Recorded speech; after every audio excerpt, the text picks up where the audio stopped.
Hey, this is Debbie with WKRG News 5 live here in Foley on this Facebook Live. We're at the Bay Villa Apartments. There has been a death here that police are now considering a homicide and have begun an investigation. We are about to talk to Assistant Chief of Police for Foley PD, Thurston Bullock, here in just a second to get the latest. Authorities with the Major Crimes Task Force have been out here for the last couple of hours. What we know at this point is that a gentleman was found inside his apartment before noon today, and this is a very, very active investigation. Just give us a minute here and we're going to set up and talk with Chief Bullock.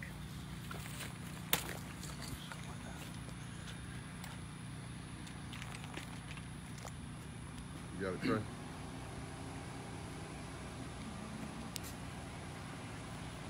Bay Villa's apartment. Alrighty. You let me know when you're ready now. Will do.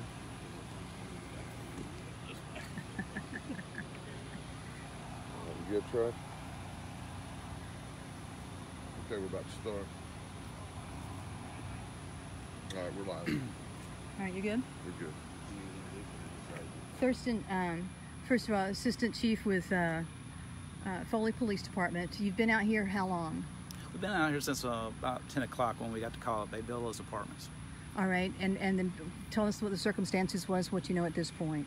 We got a call from the maintenance and personnel here at the apartment complex. When they went in to do some maintenance on the air conditioner, they realized that something wasn't right and backed out and called police. And that's when we came over to do follow up and do a further investigation, and did determine that we are working a homicide at this point. We're working this homicide along with the Baldwin County Major Crimes Task Force and the Baldwin County District Attorney's Office. They're here on scene, and we're all assisting in that investigation and trying to see what we have. The victim's been identified as 53-year-old Jeffrey Higginbotham. You're asking the public for assistance in this. First, I mean, what led you to believe it's a homicide? Do you live alone? Or are you looking for any roommates, anything like that? Or there are signs that I can't get into the cause of it right now, but there are signs that make us believe that we are investigating an active homicide, and it's a very early investigation, very preliminary. So we're looking for leads in the case to help us in it, and that's why we're reaching out to the public. So he was found inside, but we see crime scene tape all the way out to the wood line here. What is that about?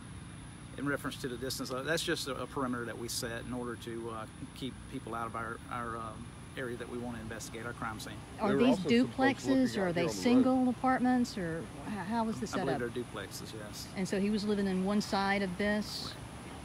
Do neighbors hear anything, or have been able to help you at all? Can't get into all that yet, but we are doing a thorough canvass of the area. We're talking to neighbors and people that frequent the area as well to get the leads. Is this a high crime area? No, this isn't anything that comes up on our radar. It's a very quiet area. There's a lot of folks here that, particularly next door, that are elderly. It's just very quiet. That's why we didn't. It's out of the way. It's not on the main road or anything like that. So it's a very quiet area. Just a few minutes ago, there was a young lady and a man who drove up that introduced themselves, and they seem to be a pretty big focal point right now.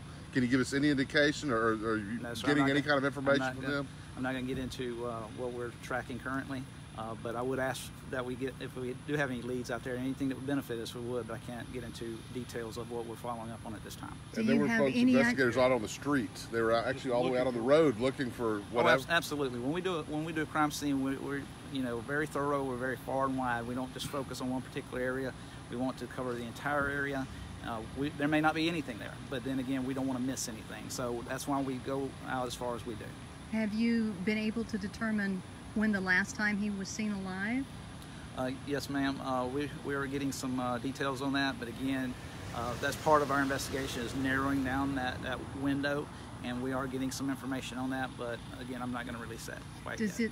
Does it appear at this point that this was someone known to him? I mean, was it the apartment wasn't broken into, or was it? Details I'm not ready to release at this time. Okay, all right. And as far as time frame, I mean, that is also something you can't. Does it look like he'd been there a while? Does it look like this may have just occurred recently?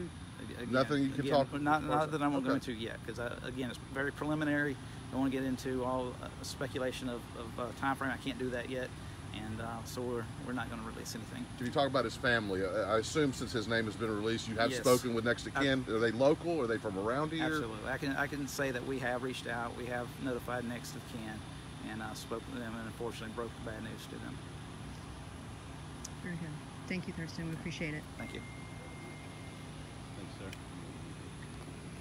Alrighty. Okay, so you just listened to Assistant Chief Thurston Bullock give us the very preliminary findings that they have found at this point.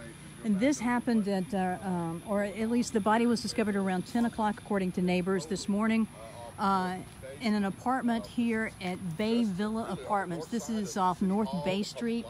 We're just a couple of blocks away from the police department here.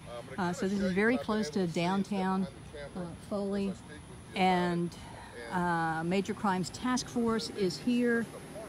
That is investigators from different police departments throughout Baldwin County.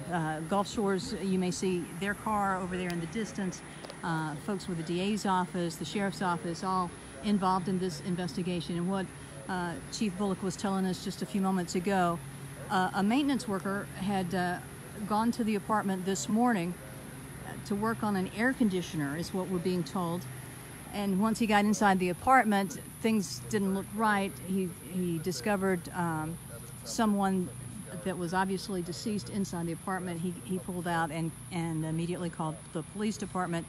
Whatever was going on in that apartment, when the investigators got there, it was quickly determined to be a homicide investigation, and that's where we are at this point. So we are working to get more information about Mr. Higginbotham. He's 53 years old. Apparently the family is local. They have been notified. His name has been released by the Foley Police Department and the Major Crimes Task Force.